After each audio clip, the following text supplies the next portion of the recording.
Akibat tidak puas hati isu harta keluarga, seorang anak tergamak menikam bapanya awal pagi tadi. Bangsa berusia 62 tahun ditemui maut di ruang tamu sebuah pangsapuri di Ibu Negara. 10 bilion ringgit aset beku yang tak dituntut dekat amanah raya. 90% adalah hak milik orang Melayu dan tak dapat digunakan oleh waris-waris yang sepatutnya menerima harta pusakanya. Wasiat harta pusaka untuk keluarga tersayang. Tetapi hibah hanya untuk insan terpilih. Pembahagian harta pusaka ni Allah Ta'ala sebut dalam Quran. Dia yang pertama, hikmah dia kenapa Allah bagi, kerana Allah tetap dah supaya seorang bapa siapa ke yang mati yang ada waris, dia tetap dapat bahagian dia. Assalamualaikum and a very good day. I am Hafiz dari Safreen, reporting live on a critical financial crossroad facing millions of Malaysians, a comparative analysis of Islamic and conventional estate planning. Strategic wealth distribution has officially transcended personal preference. It is now a fundamental pillar of a long-term financial survival. Tonight's top story exposes the harsh reality. When an organized estate plan is missing, families are routinely thrust into catastrophic legal, financial and emotional welfare.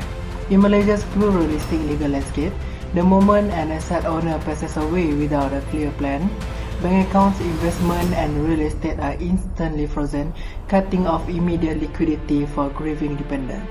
To understand how citizens can bypass this bureaucratic red tape, we break down the mechanics of Malaysia's dual-track estate system.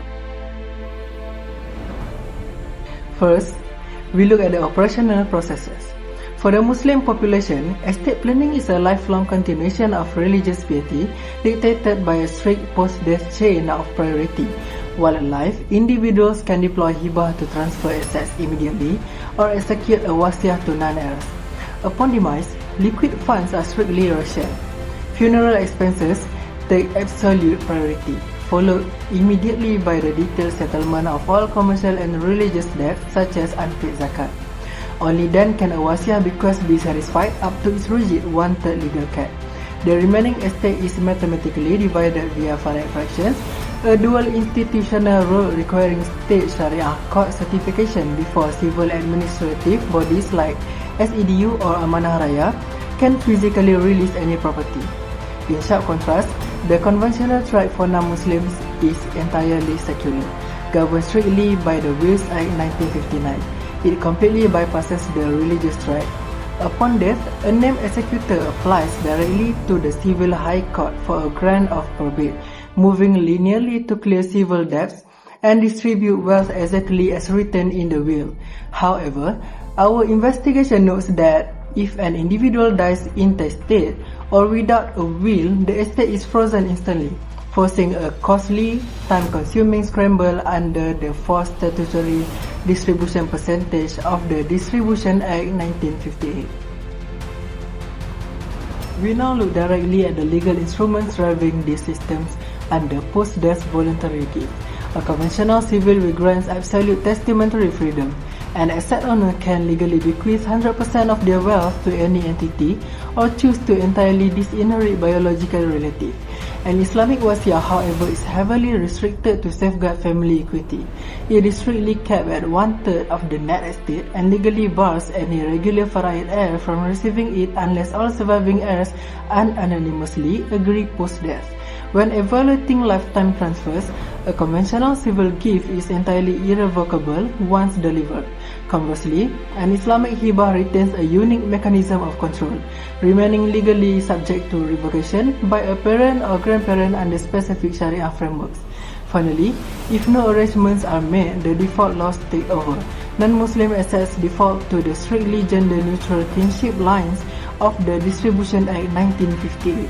Muslims default to faraid, a divine mathematical formula that awards a double share to male heirs, systematically balancing the male's legal and ongoing obligation to financially maintain the female family unit. Ultimately, the systems reveal two opposing foundational philosophies: Conventional planning values absolute individual autonomy and asset optimization. Islamic planning is rooted deeply in maqasid Sharia, prioritizing hifzul mal, the preservation and productive circulation of wealth, as a sacred trust from Allah to maintain social justice and family harmony. Our final takeaway tonight is clear. Malaysia's parallel legal streams represent an incredibly sophisticated framework.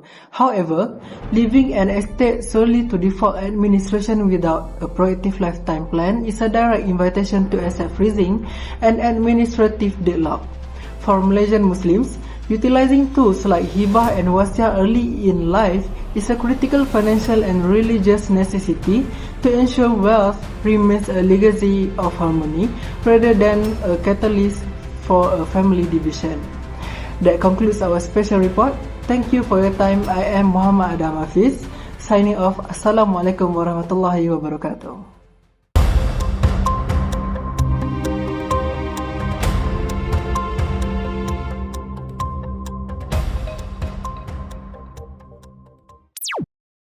يوصيكم الله في أولادكم للذكر مثل حظ الأنثيين فإن كن نساء فوق 2 فلهن ثلثا ما ترك وإن كانت واحدة فلها النصف ولأبويه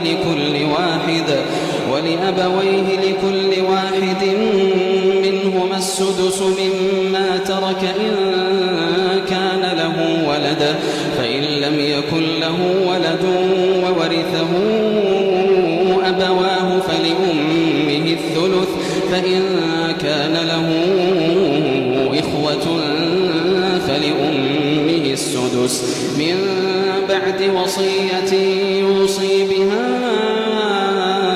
أو دين آباؤكم وأبناؤكم لا تدرون أيهم أقرب لكم نفعا فريضة من الله إن الله كان عليما